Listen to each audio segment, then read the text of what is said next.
సాధారణంగా దొండకాయలు కోసేటప్పుడు పండిపోయి పక్కన పడేస్తాం. కోసిన 50% పండిపోతే మిగిలిన వాటితో కూర వండుకోవచ్చు. కోసిన ప్రతి దొండకాయ పండిపోయినప్పుడు పక్కన పడేయకుండా ఇలా పచ్చడి అయితే చేసుకోవచ్చండి. టేస్ట్ అయితే చాలా అద్భుతంగా ఉంటుంది. ట్రై చేయకపోతే ట్రై చేసేయండి.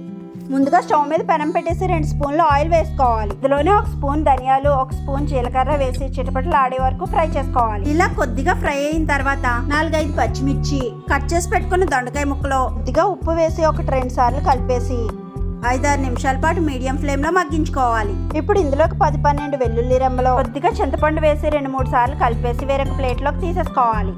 ఇప్పుడు అదే పెనంలో 4-5 టమాటాలను మీడియం సైజ్ ముక్కలుగా కట్ చేసుకుని వేసుకోవాలి. కొద్దిగా ఉప్పు. టమాటా ముక్కలు మగ్గడం కోసం మూత పెట్టేసి 10 నిమిషాలు మీడియం ఫ్లేమ్ లో ఉడికించుకుంటే టమాటాలు మగ్గిపోతాయి. ఇప్పుడు ఫైనల్ గా కొత్తిమీర చల్లుకుని 2-3 సార్లు కలిపేసి వేరొక ప్లేట్ లోకి తీసేసుకోవాలి. ఇప్పుడు రోట్లోకి ముందుగా ఫ్రై చేసుకున్న దొండకాయ ముక్కలు వేసేసి మెత్తగా దంచుకోవాలి.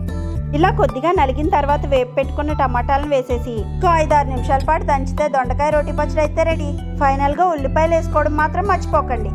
అంతేనండి, దొండకాయ రోటి పచ్చడి అయితే రెడీ. స్టార్టింగ్ లో ఉప్పు వేసాను కాబట్టి సరిపోయింది. సరిపోకపోతే కొద్దిగా యాడ్ చేసుకోవచ్చు. నిలోకి తీసేసుకుని తాలింపు వేసుకోవాలి. తాలింపుకి ఇంగువ మాత్రం కంపల్సరీ.